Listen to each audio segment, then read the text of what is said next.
sunrise,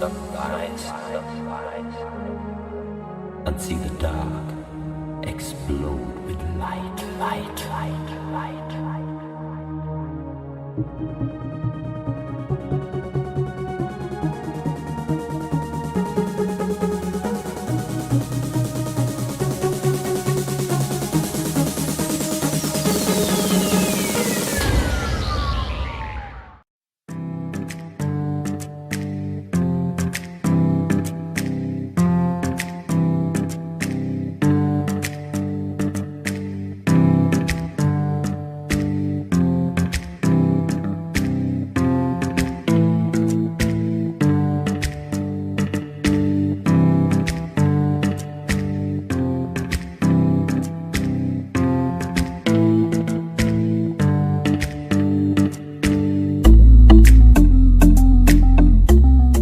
So in this chapter, we will discuss the audit of classes of purchase transactions, cash payments, and balance of account payables.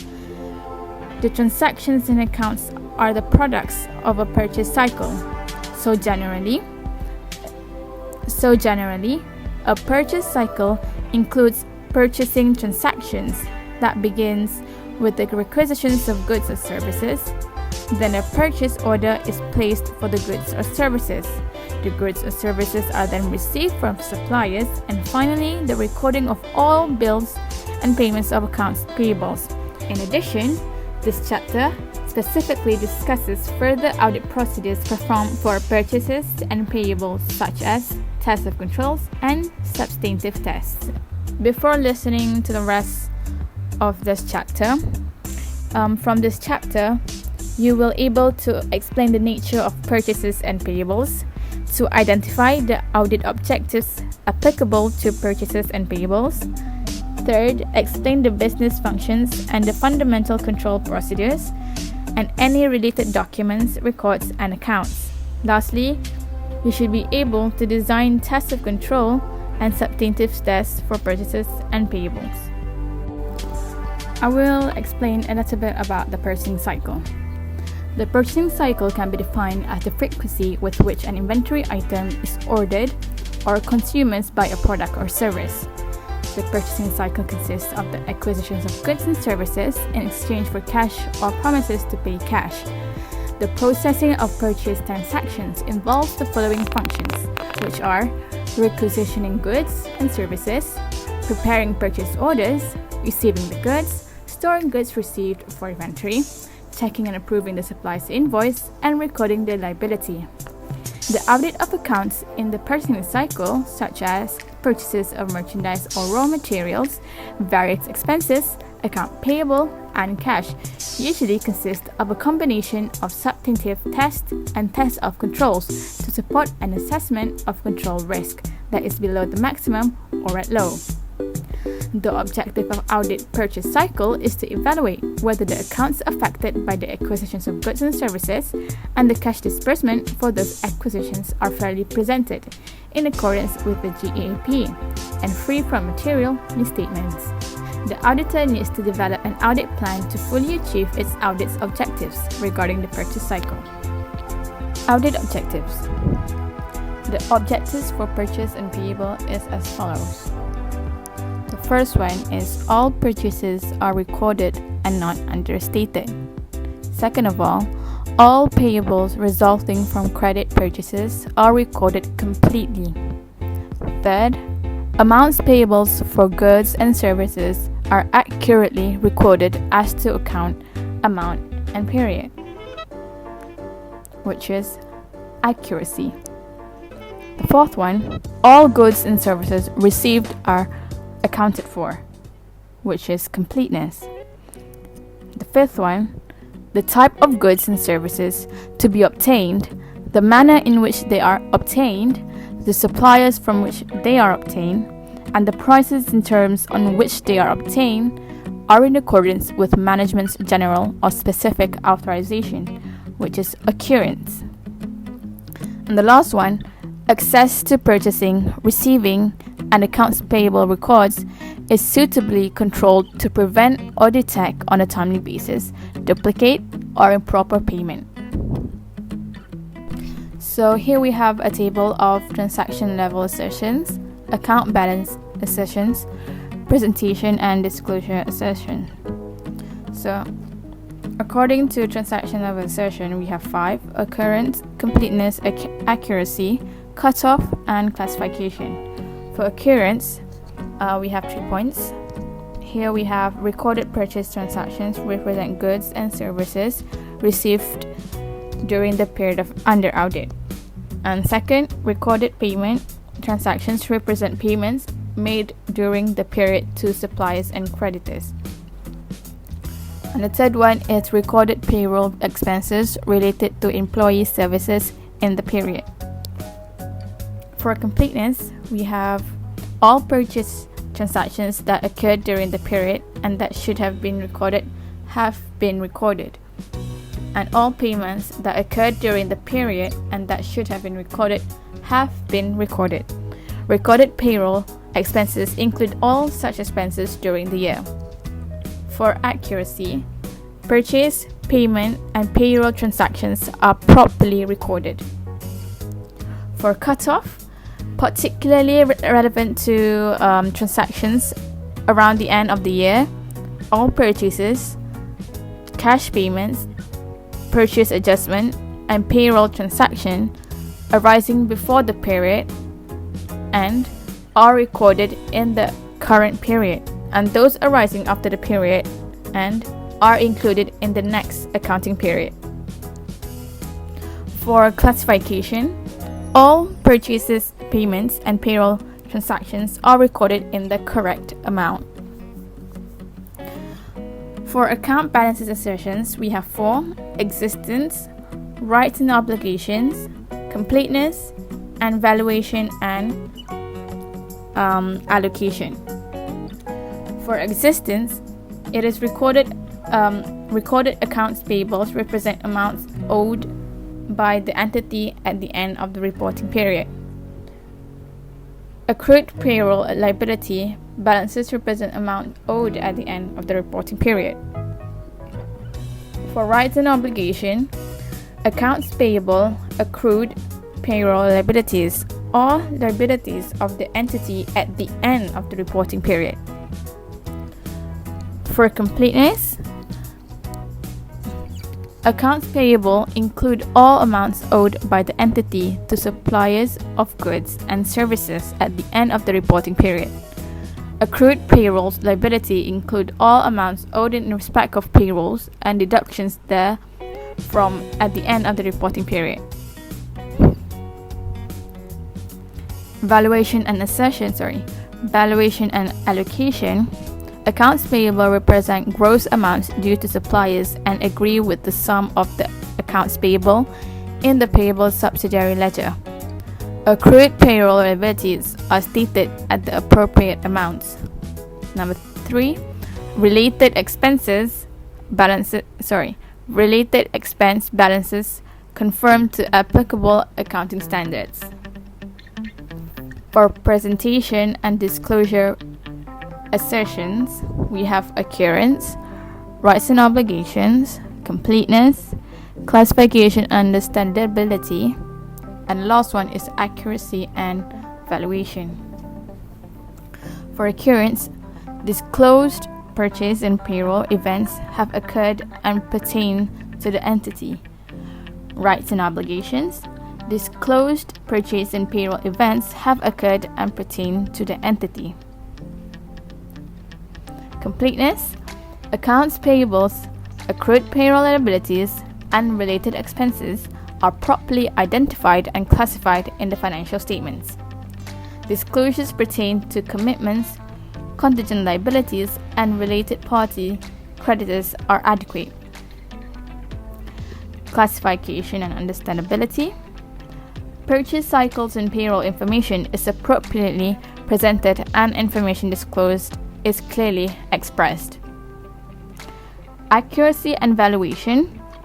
Purchase cycles and payroll information is disclosed accurately and at appropriate amounts. Accounting systems and control activities. First one is purchase requisitions. Purchase requisitions form is provided to the purchasing department to request goods and services to be purchased from warehouse or other department. It is the first transaction trail of documentary evidence. Pre-numbered purchase requisition form is a form of a control to ensure the goods requested are appropriately ordered and received. Second, preparing purchase orders. Purchasing department received the purchase requisition form from the warehouse, entrusted to purchasing department because it is independent from the warehouse. Purchase order is pre-numbered and properly authorized by purchasing managers. Third, receiving and storing the goods for inventory. So here we have inventory procedures. There are 8. The first one is to cut off analysis. Auditor examine the procedures for halting any further receiving goods into warehouse. Second, observe the physical inventory count. Auditor and manager will discuss the accounting procedure together. Third, reconcile the inventory count to the general ledger. Trace the evaluation compiled from the physical inventory count to the company's general ledger. Fourth, test high-value items. Auditors will spend extra time counting them in inventory for the unusual high-value inventory. Fifth, test error-prone items. Test the items again after notice that there are error trend in prior years. 6. Test inventory in transit. Auditor tests by reviewing the transfer documentation. 7. Test item costs.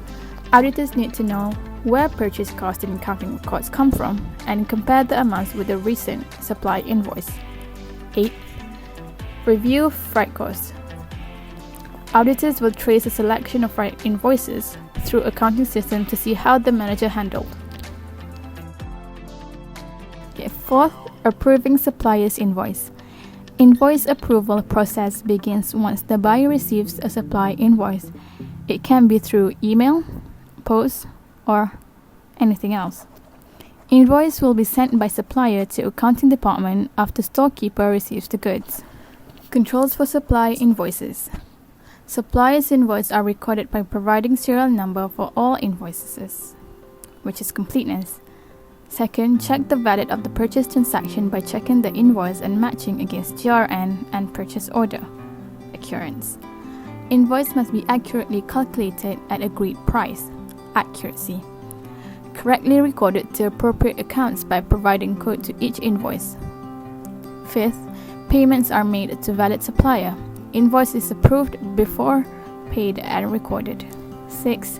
No delay on payment or unpaid suppliers invoice by preparing a pre-list of suppliers approved for payment document. The invoice may contain purchase order number, date of order, if possible, date of delivery, itemized list of materials or service rendered, destination of delivery, quantities, price, terms, and any other changes contained in the purchase order. And last one is delivery charges should be listed separately from the materials and supplies if any are not included in the unit price. Fifth, recording the purchases and liabilities. Control should establish when recording the purchases and liabilities to ensure that all transactions are recorded and to prevent unrecorded liabilities. Several steps are involved in recording the sales, which are: supplier's invoice is entered in a purchase journal in numerical sequence to avoid any missing invoice. Second, supplier's journal is posted to the account payable subsidiary ledger. General ledger and account payable balance are compared to ensure the balances. Purchase journals are posted to general ledger. Lastly, a monthly supplier statement is reconciled against the accounts payable balance. Any differences between the balance recorded by the customers and the company can be rectified immediately. Lastly, payment transactions. Process of cash payment for purchase and payable are paying the liability, and second, recording the payments. Cash payments for payables are updated in the accounts payable records to reduce the number of payables. A list of payable balances due for payment is prepared periodically to provide the payment department information concerning the current status of accounts payable. It also helps to ensure that a prompt payment is made to suppliers. The recording of payment should be properly made to ensure completeness of the record. The payment transaction will be updated in the payment journal and general ledger once the payments are authorized and the checks are issued to the suppliers. The accounts payable master files are also updated. Controls over recording the payments should be established by a company as follows. The amount recorded in the payment journal is compared with the checks summary to determine if there are any discrepancies. Bank reconciliation is prepared to ensure that all payments are properly taken up in the accounts.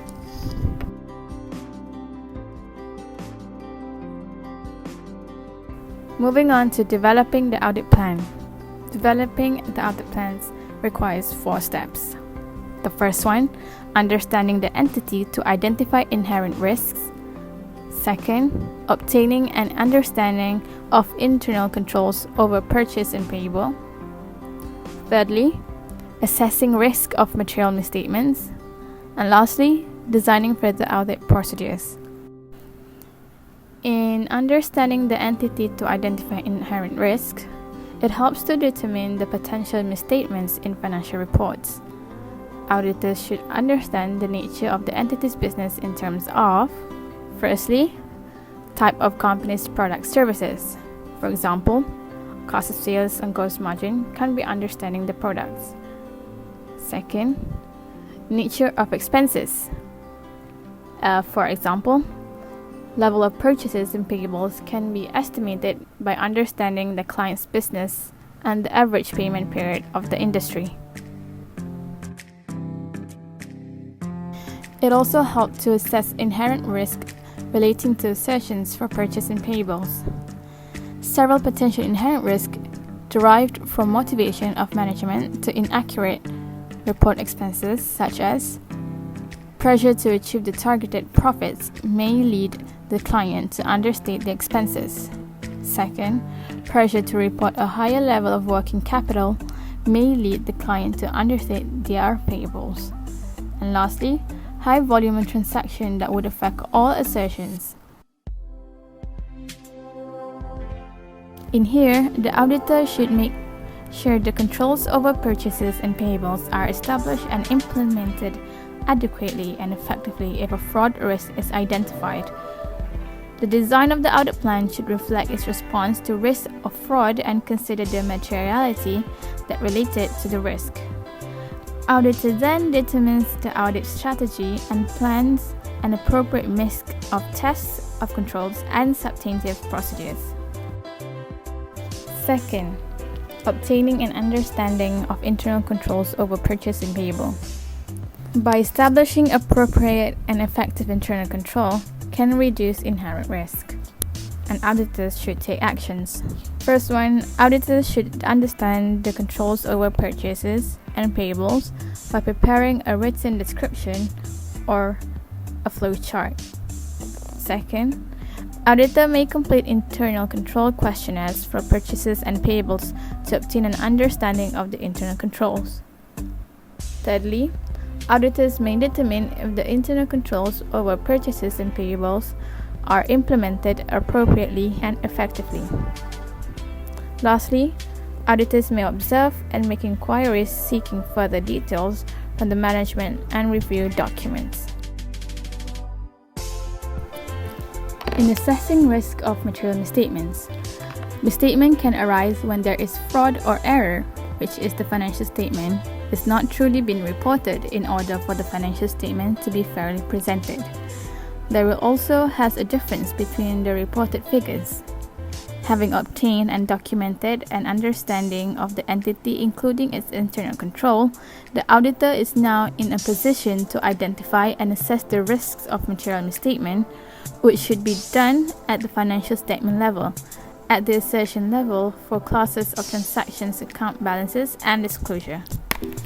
The point of risk assessments is to provide a basis for designing and performing further audit procedures.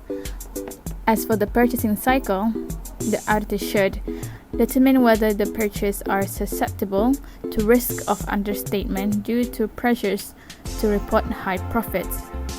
The auditor should assess if controls over purchase cutoffs are effective to ensure that purchases and payables are recorded in its proper period.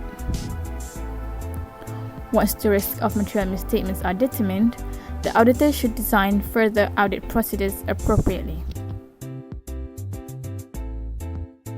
Lastly, designing further audit procedures.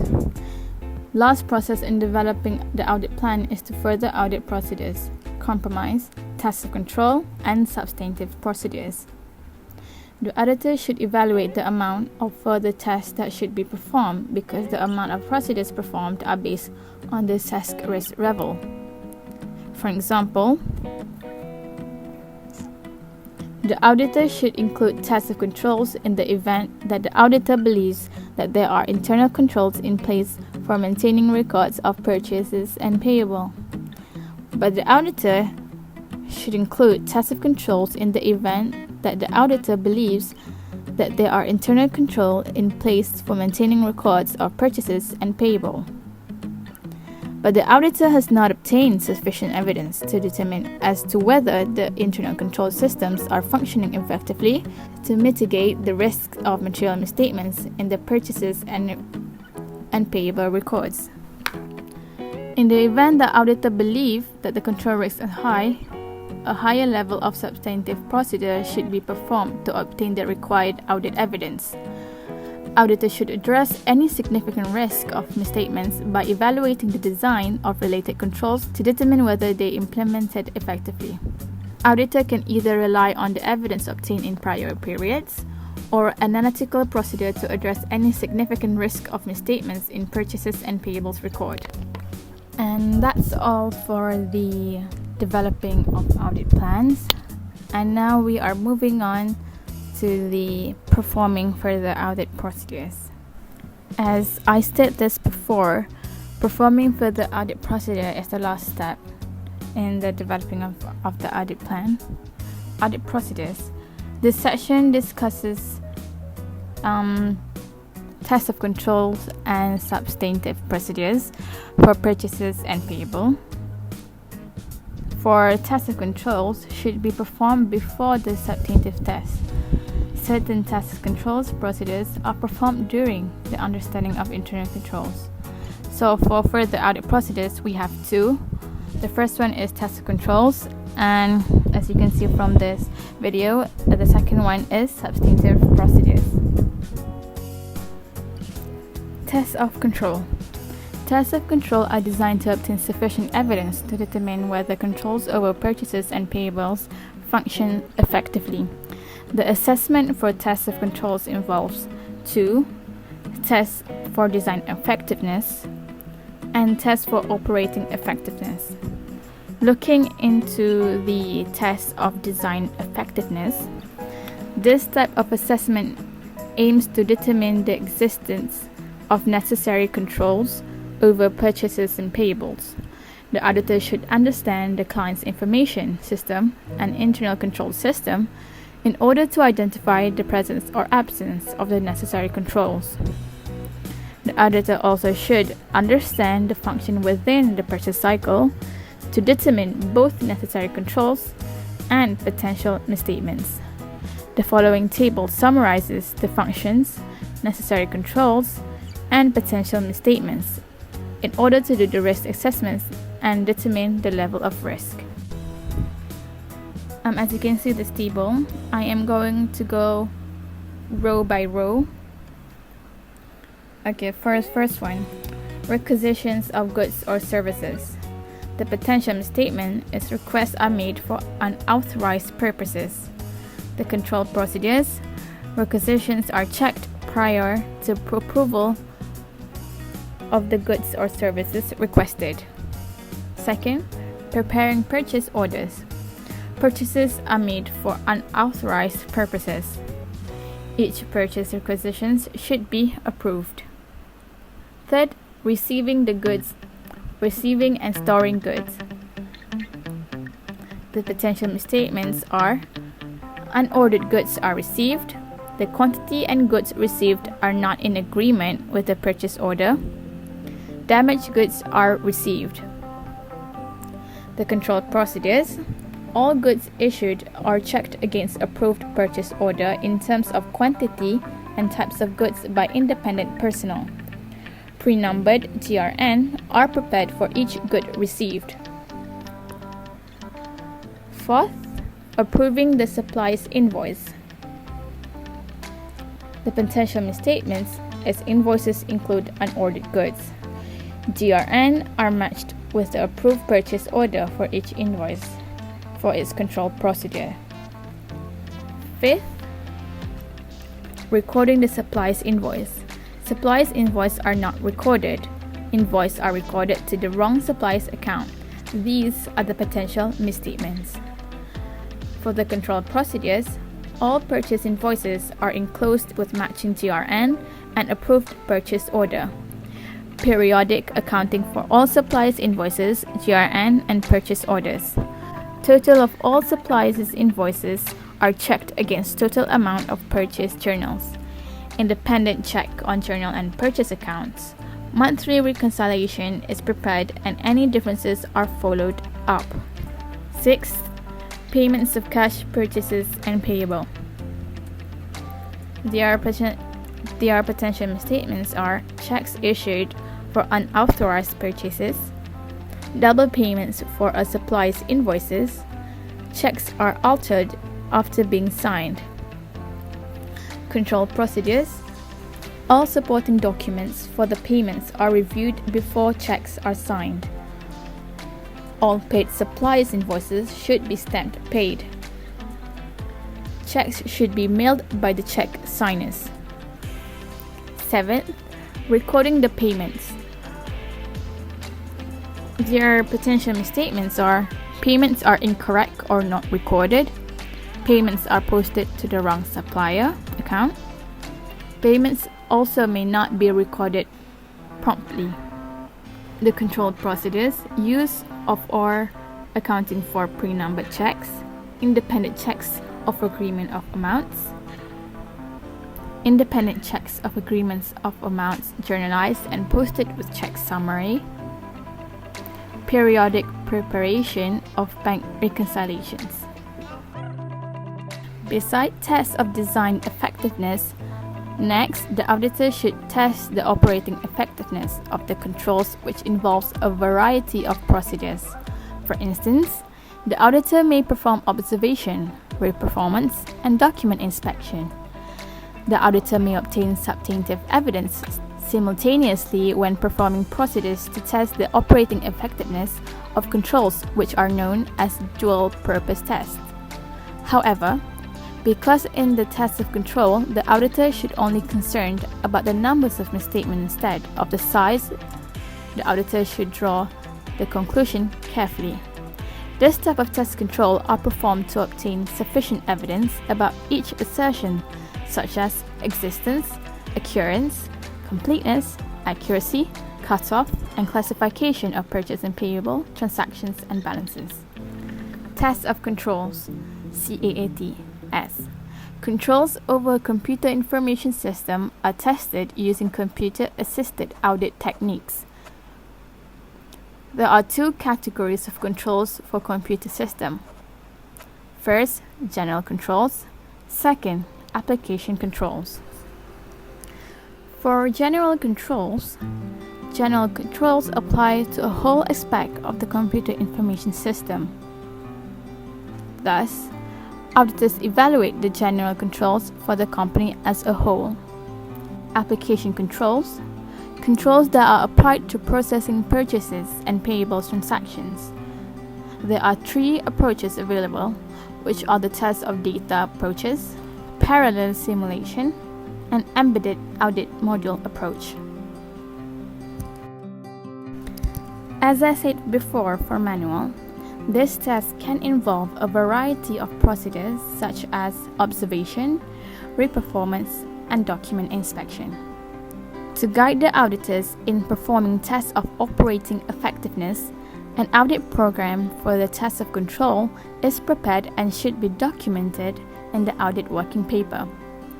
When the auditor has finished the test of controls and obtained enough evidences and reached the conclusion, all of the work performed should be documented in the audit working paper as well. The level of control risk should also be determined in order to decide the level of substantive tests to be performed next. Substantive procedure.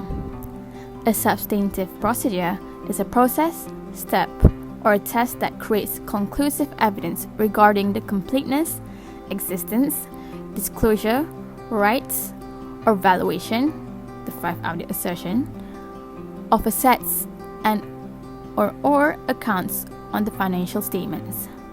To qualify as a substantive procedure, enough documentation must be collected so that another competent auditor should conduct the same procedure on the same documents and make the same conclusion.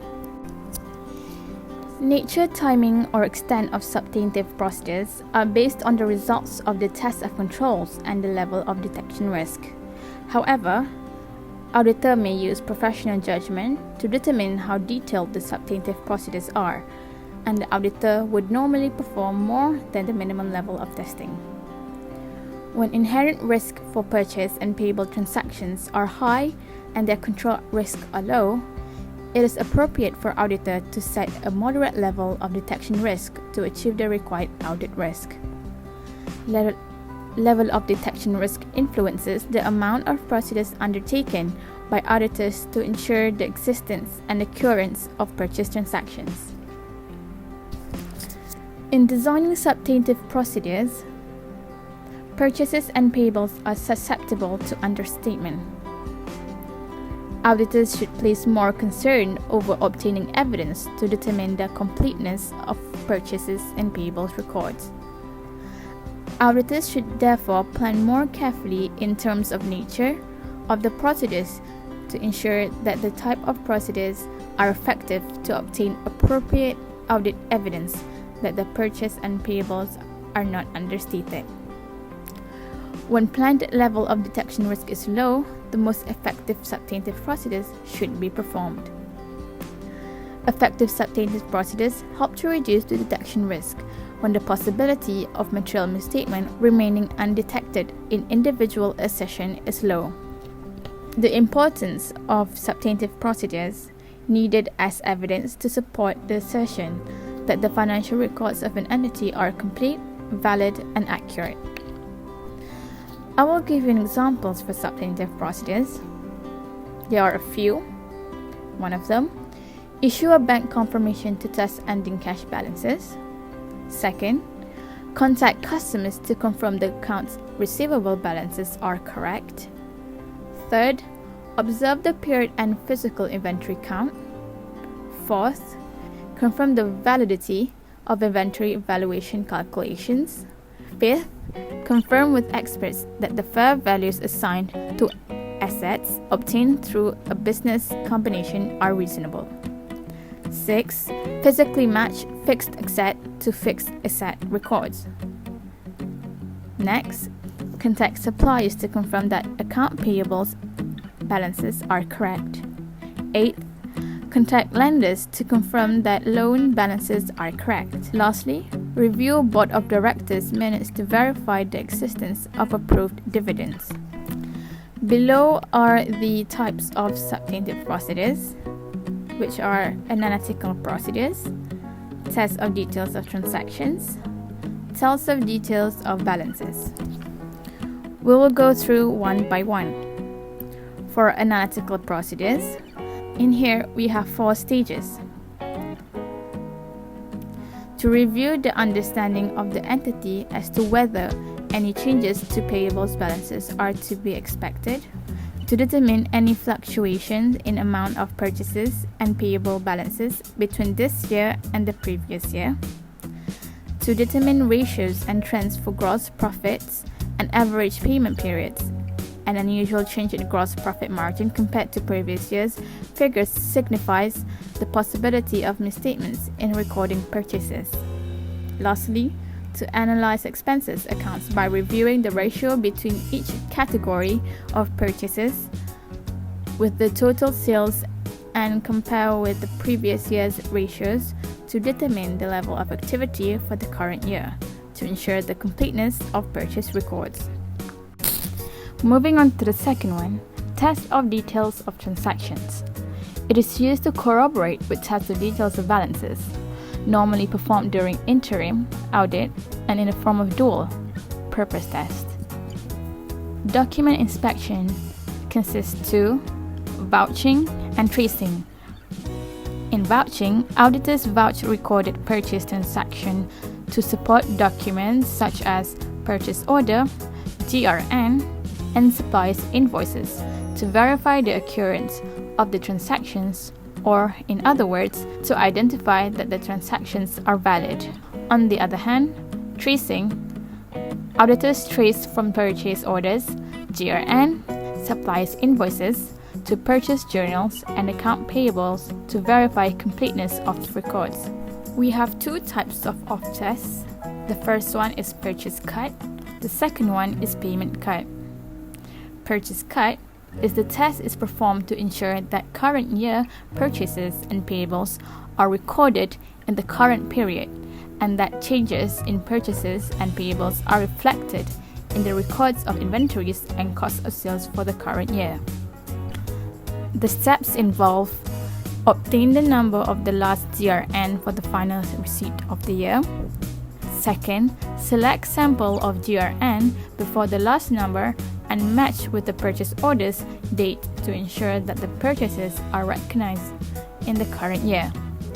Also, check on the agreement with entries in purchase journals to ensure that they are recorded in the current year. Fourth, obtain the first GRN for subsequent year. Fifth, select sample of GRN after the date and match with the purchase orders and supplies invoices date to ensure that the purchases are recognized in the subsequent year. Lastly, also, check on the agreement with entries in purchase journals to ensure that they are recorded in the subsequent year. As I was saying, there were two types of tests. The second one is payment cut.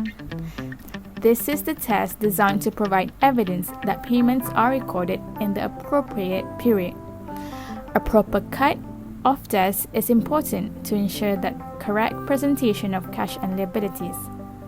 Selected payments vouchers before the last number of the final payments for the current year will be inspected in terms of date and they will be traced to the payment journals. Auditors also perform verification on the date of presentation of checks unpresented as at the end of the reporting period, which is part of the test on the blank reconciliation. Okay, moving on to test of details of balances. This concerns the obtaining of evidence for accounts payable balances. The test did not concern debit or credit of transaction, but the balance at the end of the period. Tests of details of balances, including the following three tests, which are review of monthly payable reconciliation, confirmation of balances, and investigating for unrecorded liabilities. We will look one by one. For review of monthly payable reconciliation, a supplier statement is documentary evidence. However, since the document is obtained from the client, the authenticity of the document should be cautiously relied upon.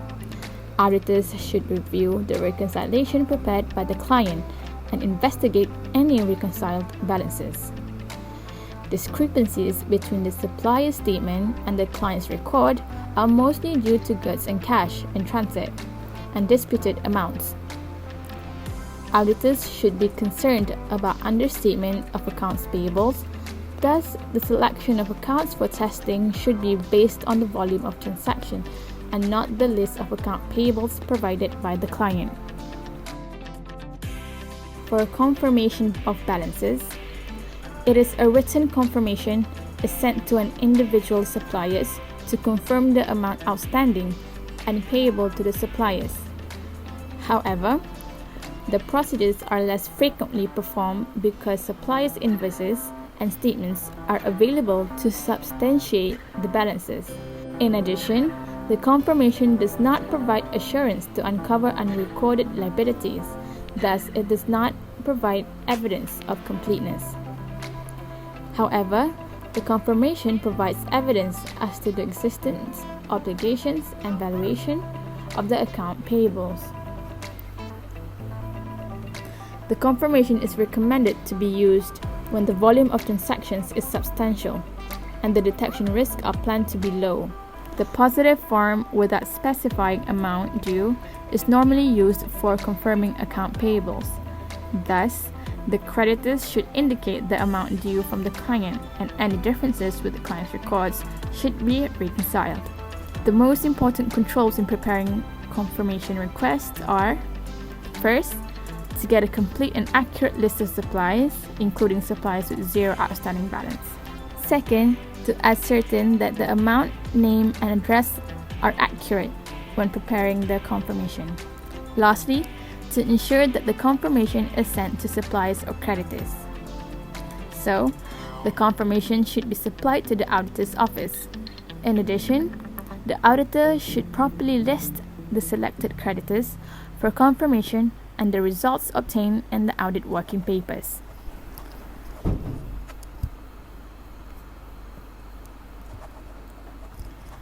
Okay, moving on to investigating for unrecorded liabilities. There are three procedures used to investigate unrecorded liabilities, which are: first, to examine subsequent periods' purchase and payment transactions. This procedure has been described in the purchase and payment cutoff test. Second, to perform analytical procedures on expenses to determine any unusual reduction in expenses, as it signifies the presence of unrecorded liabilities. For example, an analysis on electricity bill indicate that the expenses are only recorded for 11 months. Thus, there is an unrecorded liability and the electricity bill for the final month of the period should be accrued. Lastly, to examine any contractual agreements or commitments that raise the existence of liabilities that not yet provided for in the accounts, such as progress payments on long-term contracts.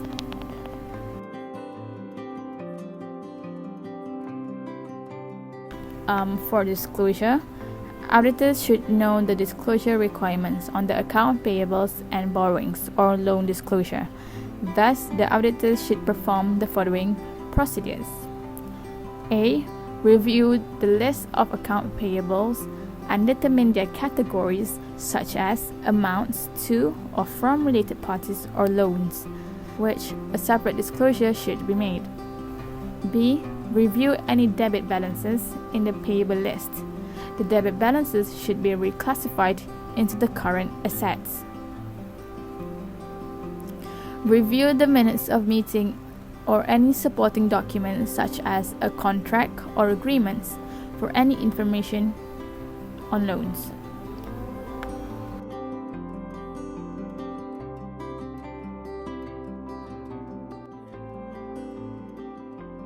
To conclude what you have been listening throughout this video, purchases and payables are the main accounts included in the purchase cycle.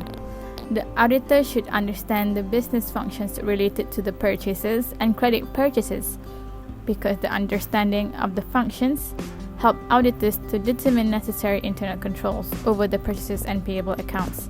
In addition, auditors should determine the assertions for purchases and account payables and their related audit objectives. The audit objectives for purchases and payable transactions that we have listened to throughout this video are accuracy, completeness, accuracy, cutoff, and classification. For existence, rights, and obligation, completeness and valuation, and allocation are the audit objectives for purchase and accounts payable balances. So, in order to achieve the objectives, auditors should perform tests of controls to determine the control risk and the amount of substantive tests that should be performed. So generally, the substantive tests concern the balance of account payables. Tests of details of transactions and balances which we discussed in, yes, will be performed in stages to obtain sufficient appropriate audit evidence that the account payables are fairly stated. So here the main concern for auditing account payables is completeness of the records. Thus, searching for unrecorded liability is an important procedure to perform by auditors. However, the procedures are normally performed when auditors perform the cut-off test for purchases and payments. A positive form of confirmation is normally used to confirm the account payable balances. So I guess this is all it from this chapter. To find out more about this chapter, you can refer it to the book, page 159. It is more detailed than what I have explained in this video, but I hope you guys listened well and jotted it down in your books. I'm sorry if there were any mistakes, and thank you very much for listening.